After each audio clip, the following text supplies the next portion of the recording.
Hoje a gente vai mergulhar de cabeça numa das questões mais antigas e talvez a mais difícil de todas para quem tem fé. É um daqueles nós na cabeça, sabe? Um desafio que mexe com o coração e com a mente e que persegue a humanidade há muito, muito tempo. E a pergunta é essa e a pergunta de $1 milhão, né? Se Deus é bom, se Ele é todo-poderoso, então por que o mal existe? Essa questão, gente, não é brincadeira. Ela carrega um peso gigantesco, uma angústia que atravessa gerações. Para se ter uma ideia da força disso, existem relatos de rabinos em Auschwitz que chegaram ao ponto de colocar Deus num julgamento simbólico. Tamanho era o sofrimento. É muito forte. E essa frase do filósofo Peter Kreeft, para mim, resume tudo perfeitamente. O problema do mal não é só uma questãozinha de teologia para a gente ficar debatendo, não. É uma coisa que a gente sente na pele, que a gente vive. E para muita gente, acaba sendo o principal motivo, a maior barreira para se ter fé. E o que deixa tudo isso ainda mais doído é o contraste. Porque se a gente abre a Bíblia lá no começo, o plano original era perfeição. Um mundo feito para ter alegria, liberdade, amor, vida plena. Mas aí, a gente olha para a nossa realidade. E o que a gente vê? Violência, sofrimento, desespero, morte. É o oposto completo. A melhor analogia para isso é a de uma casa saqueada. Pensa comigo. Você chega em casa que era perfeita, arrumadinha e encontra tudo revirado, quebrado. A primeira coisa que vem à cabeça não é culpar o dono da casa, certo? A pergunta imediata é: meu Deus, o que aconteceu aqui? Quem fez isso? E é exatamente essa pergunta que a Bíblia nos convida a fazer sobre o nosso mundo. Ok, e para começar a encontrar uma resposta, a gente vai ter que olhar para os bastidores e além do que os nossos olhos conseguem ver, para entender um conflito que, no fundo, define a história de tudo. E não tem lugar melhor para começar essa investigação do que o livro de Jó. Ele é tipo o estudo de caso perfeito. A história dele abre uma cortina e nos dá um vislumbre desse conflito gigantesco, tudo através da vida de um único homem. Um homem que, segundo o próprio texto, era justo, bom e fiel. De repente a cena muda completamente. A gente é levado por uma espécie de corte celestial, quase um tribunal. Os seres celestiais estão ali se apresentando diante de Deus e, no meio deles, aparece um convidado que não foi chamado, um intruso, Satanás. E o diálogo começa com uma provocação, na verdade, vinda do próprio Deus. Ele olha para Satanás e diz basicamente: e aí, você reparou no meu servo Jó? Não tem ninguém igual a ele na terra. É como se Deus estivesse usando Jó como prova, como um exemplo de que, sim, ainda existe gente fiel, que nem todo mundo escolheu o lado da rebelião. E aí vem o ponto central de tudo, a acusação de Satanás. Ele basicamente diz: ah, claro, por acaso Jó te serve de graça? A lealdade dele é pura conveniência. Tira tudo que ele tem e você vai ver. Ele vai te amaldiçoar na sua cara. O que ele está dizendo é que a nossa lealdade a Deus é um negócio, é por interesse. Acabou a recompensa, acabou o amor. E essa acusação muda tudo, porque ela revela que essa disputa não é sobre força ou poder. É uma batalha de caráter, algo muito mais profundo. O que está em jogo, de verdade, é o caráter de Deus.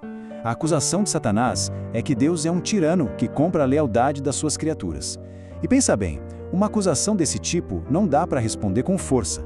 Se Deus simplesmente destruísse Satanás ali na hora, só iria provar o ponto dele, né? Força não prova que alguém é justo. A única forma de derrotar uma mentira sobre o caráter de alguém é com uma demonstração de verdade e de amor. E é aí que entra Jó. Mesmo no meio do caos, sem entender absolutamente nada do que estava acontecendo, ele dá a resposta.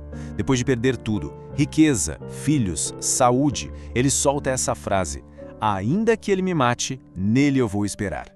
Com essa atitude, ele, na prática, destrói a acusação de Satanás. Ele mostra que a sua fé não era uma transação, era real. Então, o que a gente tira de lição da história de Jó? Bom, primeiro, que existe sim uma guerra real acontecendo entre o bem e o mal e a gente está no meio dela. Segundo, que coisas ruins acontecem com gente boa, sim. Terceiro, e isso é super importante, que nem todo sofrimento é castigo por algum pecado. E por último, que Deus está trabalhando para derrotar o mal usando o bem, mesmo que, na maioria das vezes, a gente não consiga entender. A resposta de Jó foi incrível, poderosa.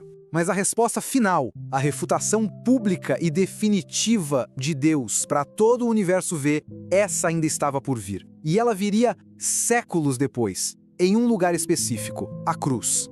Porque foi ali, na cruz, que o véu se rasgou de vez. Aquele evento que Satanás arquitetou para provar que estava certo, acabou se tornando a sua própria ruína. O tiro saiu pela culatra. Foi ali que a verdadeira natureza dele ficou escancarada para o universo inteiro ver. Ele não era um defensor da liberdade, era um assassino.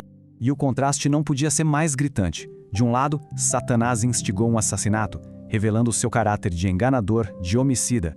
Do outro lado, Deus suportou a morte, revelando um caráter amoroso, justo, que se sacrifica pelos outros. A cruz, no fim das contas, provou que o caráter de Deus era verdadeiro e desmascarou de vez o caráter do inimigo.